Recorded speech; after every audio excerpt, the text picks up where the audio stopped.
sih, tapi di satu sisi juga kayak kesepian gitu karena bukannya nggak bareng-bareng kayak di rumah, nggak sama family gitu, lebih sering sendiri. Kalau aku to be honest ya, nggak ada suasana Ramadannya mungkin berbeda sekali ya dengan kita yang di negara Indonesia itu kayak most populated Muslim country gitu kan. Jadi di sini tuh tidak terasa vibes Ramadannya kurang kalau menurutku. Tapi so far seru, masih ada kok bukber gratis, masih banyak. Kalau saya lebih ke ketemu orang baru juga. Meskipun Indonesianya luas, tapi ketika di sini kita sedikit, tapi ketika ketemu kita lebih hangat. Jadi jauh dari keluarga itu enggak terasa juga kalau bertemu. Dan kampusnya itu keren, kita belajarnya juga akhirnya pakai bahasa Inggris full, ketemu orang-orang yang nggak cuma orang Indonesia saja, dan kurikulum dan sistemnya berbeda, kadang bisa jadi hal yang challenging tapi menarik buat aku sendiri. Kalau aku ya selain kurikulum, metode belajarnya juga seru karena kami dituntut untuk speak up tentang apa sih yang kita pelajarin gitu. Dimana itu menurut aku membuka banget perspektif banyak orang, dimana aku belajar dari situ. Kalau aku dari segi sistem belajarnya yang web based ataupun app based gitu ya, di sini tuh sangat mudah sekali, terutama di Unilab kita tuh ada Canvas Students yang bisa diakses dari handphone ataupun iPad ataupun laptop. Dan di sana tuh materi-materi disiapkan sebelum kita belajar, jadi advance reading ataupun requiringnya sudah ada di sana, sehingga kita tuh nanti di kelas tuh nggak bengong, kita tahu apa yang akan kita bahas. Dan ya betul, kita di kelas dituntut untuk aktif berbicara gitu. Kalau saya pribadi keseruannya itu ketika kelasnya pindah-pindah. Jadi kalau mata kuliah yang berbeda itu ruang kelasnya bisa berbeda. Jadi pertama-pertama itu serasa lagi treasure hunt di awal-awalnya, nyari gedung, ruangan, dan overall fasilitasnya juga sudah sangat terbaik untuk kampusnya. Oh iya, meskipun assignmentnya ya pressure banget ya assignmentnya, maksudnya kayak ya ini kita jangan bicarain yang enaknya aja kan, kita juga infoin nih assignmentnya banyak, loadnya kita ada weekly homework, itu minggu 1, 2, 3 itu ada. Terus kemudian untuk teman-teman yang mau linguistik mungkin siap-siap aja, tugasnya tuh bermain-main dengan tulisan gitu. Kalau di development studies gimana tugasnya? Ya, mostly semuanya esai sih, dan itu Esai. kayak minimum 2000 kata, yang mana referensinya juga ya bikin under pressure, tapi we should do apa ya, make fun of it. Seru juga. Kalau SEM apa itunya tantangannya? Tantangan mungkin perbedaan waktu sistem S1. Yang pertama itu nggak ada kayak required reading, terus required Pre-watching. ya pre-watching gitu, jadi kita harus nonton video, baca juga beberapa jurnal dan buku sebelum masuk ke kelasnya, mungkin minggu depan atau besoknya. Nah kalau misalnya kita nggak lakuin itu, kadang tuh kita berasa kayak ketinggalan gitu, nggak tahu kita sedang diskusi apa dan lain-lain gitu-gitu. Itu mungkin challenge-nya. Terus banyak assignment, kalau di kita itu jurusan Applied Linguistics, assignment-nya itu group assignment, jadi ada project dan lain-lain. Itu mungkin challenging karena kita bertemu dengan orang baru, kita menyesuaikan dengan mungkin culture mereka dan lain-lain, dan diskusi, menyatukan satu pendapat dan lain-lain. Itu mungkin hal yang challenging juga buat saya. Saya pribadi memiliki tantangan yang perlu kita perhatikan itu adalah soal makanan gitu. Di sini mungkin ada beberapa jenis makanan yang kita mudah temukan, khususnya yang muslim ketika di Indonesia itu mudah menemukan. Nah, di sini kita perlu berhati-hati aja gitu. Tapi ketika kita sudah terbiasa, insya Allah bisa menyesuaikan. Kalau saya diakomodasi mungkin ya di sini, berbicara sebagai seorang students yang harus ngekos. Kalau dalam bahasa Indonesia kan kita ngekos, ngerantau daerah mana. Di sini tuh perbedaan akomodasi students dengan di Indo dan di sini itu adalah privacy-nya. Semakin tinggi privacy-nya itu semakin besar nominal yang harus kita keluarkan. Misalkan teman-teman di sini suatu saat pengen kuliah ke luar negeri, itu pengen yang private bathroom ataupun private bedroom, private semuanya, itu pasti nominalnya tinggi gitu.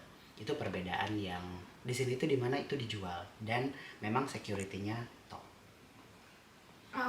Kalau aku, karena aku flatmates-nya itu orang yang dari asli gitu ya, orang Australian sama orang Perancis.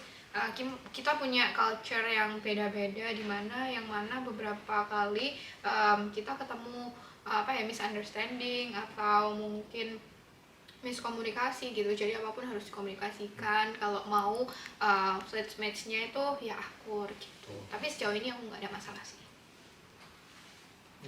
Kalau aku jujur mungkin entah belum atau nggak menemukan tantangan hidup yang sebesar apa gitu, tapi lebih ke mungkin penyesuaian hidup waktu awal datang di sini. Apalagi dari bandara itu, aku waktu itu belum beli paket internet dan beli kartu Myki, terus kayak belanja ini komit lewat tram dan juga bus tuh kayak masih bingung. Tapi ya hari kedua hari ketiga udah mulai terbiasa. Dan mungkin kenapa aku belum merasakan dan gak merasakan tantangan yang mungkin besar, karena aku bareng-bareng dengan teman-teman Indoku yang saling support gitu.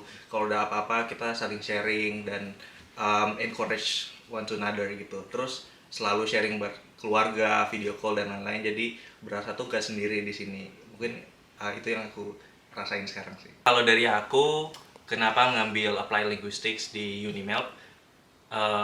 Dasarnya adalah karena keunikan program tersebut. Jadi di Unimelb itu ada Applied Linguistics dan kita bisa milih nih, ada beberapa specialization dan salah satunya TESOL. Kebetulan background aku pendidikan bahasa Inggris dan juga mengajar, dan planningnya nanti jadi dosen pengajar dengan background pendidikan bahasa Inggris. Aku pikir itu kombinasi yang keren antara materi dari linguistics tersebut dan juga teaching dari TESOL. Jadi ada gabungan-gabungan antara dua aspek tersebut. Kalau mau dilihat di jurusan lain atau di kampus lain mungkin susah ya untuk dapatkan yang mirip dengan Unimelb ini. Ya mungkin itu dari aku sih. Kalau aku kan ambil development studies di Unimelb. Satu hal yang paling aku suka tuh development studies di Unimelb ini tuh pendekatannya human development, bukan economic development. Untuk aku pekerja NGO yang memang biasanya bekerja di bidang sosial, ini cocok banget sih sama karir path aku nantinya. Kalau aku nggak jauh beda sih dengan apa yang saya sampaikan, karena kita sejurusan juga di Applied Linguistics TESOL. Spesifiknya mungkin kenapa sih pada ujung-ujungnya TESOL nggak TESOL yang education atau apa. Di sini itu tadi selain ditawarkan dengan keberagaman yang multi diverse untuk beberapa ilmu ataupun beberapa subjek yang kita nanti bisa ambil, kita bisa lintas untuk ngambil yang English language ataupun language testing, dimana kembali itu menjadi salah satu karakteristik yang tidak ada di kampus lain selain di Unimelb itu. Kemudian metodologi ataupun penyampaian sehingga nantinya akan dibentuk kolaborasi untuk research dan sebagainya, itu sangat diwadahi dan sangat difasilitasi oleh Unimelb. Itu juga bagus poinnya.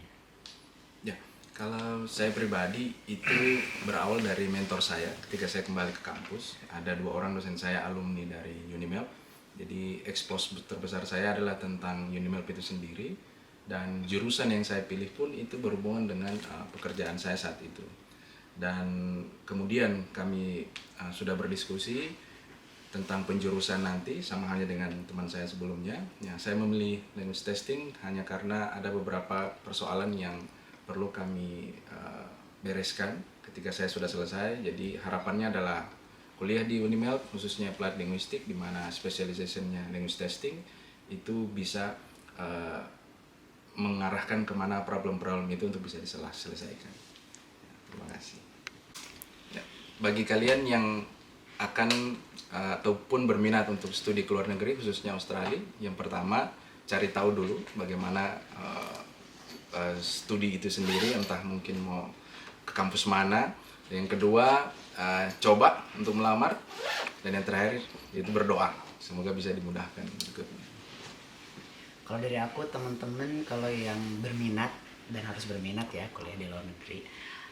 Khususnya di Australia, kembali pertama jangan lupa untuk riset kampus. Risetnya itu bukan hanya sekedar cari tahu kampus ini di mana dan sebagainya, tapi teman-teman harus dig more informasi sedetail apapun terkait lokasi dan sebagainya. Kemudian kalau teman-teman punya beberapa opsi untuk kampusnya, compare plus minusnya, bagaimana alumni dan lain sebagainya pun itu harus teman-teman riset ya, supaya nantinya itu tidak salah pilih itu teman-teman. Oke, kalau aku pesannya kalau semuanya sudah diterima dan udah berangkat gitu ya keluar negeri, jangan lupa cari temen yang banyak, jangan cuman mingle sama orang-orang yang satu suku, satu negara aja. Cari teman sebanyak-banyaknya karena selain itu networking, jadi kehidupan kuliah juga akan lebih berwarna gitu sih. Kalau aku sebelum apply beasiswa atau mau lanjut, pertama coba untuk eksplorasi diri dulu, ikut kegiatan, ikut kayak research project dan lain-lain supaya nanti linknya semakin banyak, terus kita juga ada banyak referensi kampus apa atau mungkin nanti jurusan apa yang akan kita tekuni. Jadi situ kayak kita will find our why gitu. Dan ini menurut saya adalah hal yang paling penting karena nanti kayak contoh di LPDP akan ditanya kenapa kamu ingin lanjut, dan itu akan menjadi jawaban yang Anda akan bawa sampai di tahap terakhir, dan semoga kita bisa bertemu dengan teman-teman sekalian. Sama